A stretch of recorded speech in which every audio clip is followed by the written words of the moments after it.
How come this seat is at such a low level? You know, I'm looking at him. He's got this stage rigged, folks. No. But give us... That seat is a good six inches higher than my seat. And so am I. Huh? I see.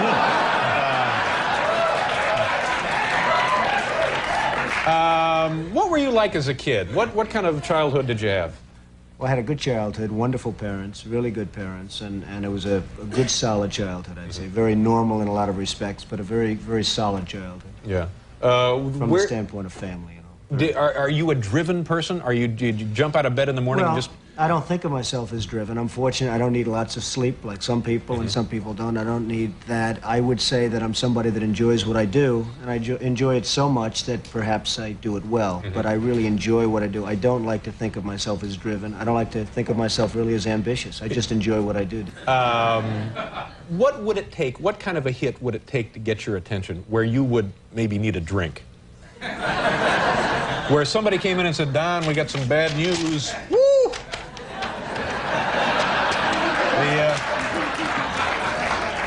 That's 7-Eleven in Akron. Well, what? Hopefully, David, I wouldn't be in a position where I'd have to take that kind of... I know that. I know. We're just pretending. I just want to tell you that. You act like you're running for something. No. What's the deal with you and Ed Koch? Is this an old irritation between the two of you, or is this something new? No, it's really not. Ed Koch is a man who I've liked at some points in terms of... I have no objection to Ed except for one thing. He's not a very capable or competent mayor. He's done... Whoa! He's done a bad, as most of you New Yorkers would probably know, he's done a pretty bad job running New York, and that hurts me and it hurts everybody. And when I see somebody that's not competent and he's running something, and something that I have really a big stake in, it bothers me, and I do something about it. Are you speaking from a position of somebody who has a lot of really, really special interest in the city? No, it's not I do have a special interest. I have a special interest in New York. New York City is a hot city. It's a great city. It's the greatest city in the world, according to many, and according you're here, and we're also here. Right. And I hate to see some of the things happening with New York that have happened under the Koch administration. So I hit him pretty hard in the book. But I hit him fairly in the book. I hit him very fairly. Yeah. Probably very hard in the book, but very fairly. Is it kind of a pointless defense to say that this city is so big that it is actually unmanageable to a certain extent, and he's doing the best he can, sort of just tending it day to day? No, I don't think so. I mean, I hope that's never a defense of anybody. I did the Woolman skating rink in 4 months for $2 million or $2.5 million. They started 7 years before that and were unable to build it. I think they spent something like $15 million. This is a huge ice skating facility in Central Park, which the city was... 7 years. 7 years. 7 years, they could not get it open. They could not build it, yeah. And we did it in 4 months. So, you know, you say, hey, it's big and everything else, and give them a little bit more time, but the fact is, that's a disgrace. The zoos are a disgrace. The subways, the schools.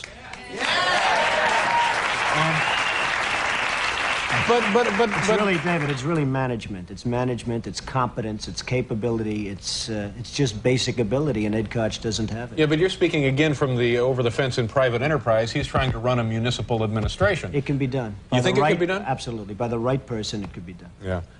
Any thoughts? I mean, would you want to be mayor of this city? No, I wouldn't want to be mayor.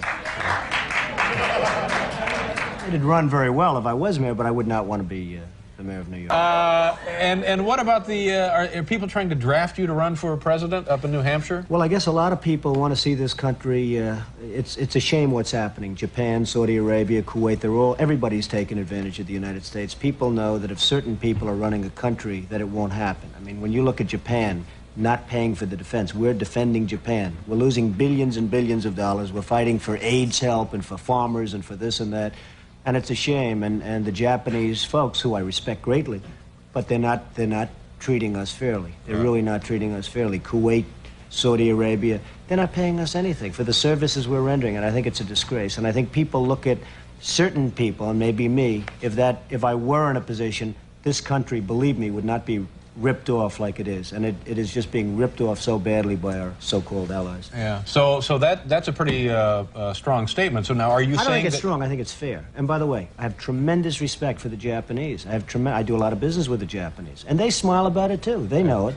The country is losing billions and billions of dollars to Japan, and we can't afford to lose. And it's a shame. It's but a so shame now, are you saying this by way of indicating that you could do it better, and you do intend to run for president at some point? No, I'm not going to run for president, but I think somebody... Now, in 8 years, if you came back, would you have a different answer? In 4 years, I tend to doubt it. I really tend to doubt it. But I just think that there's so many ways that this country can straighten itself out, and we're not going about those ways. Cutting farm aid is not the appropriate thing. Cutting help for the homeless and help for the poor and welfare... Certain things can be done that really will mean big dollars to this country, and those things are not being done right now.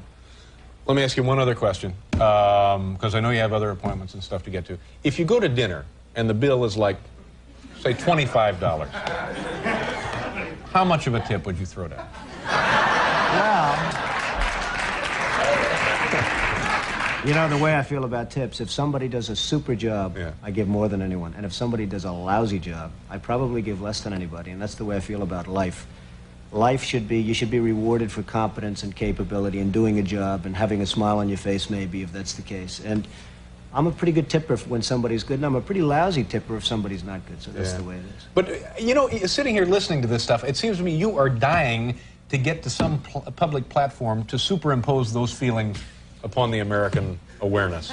Well, maybe so, but I'm not. I would like to have the feelings known and let somebody else do it, and it can be done. If the ball's carried correctly, it can be done. Yeah, but if you want something done right, do it yourself.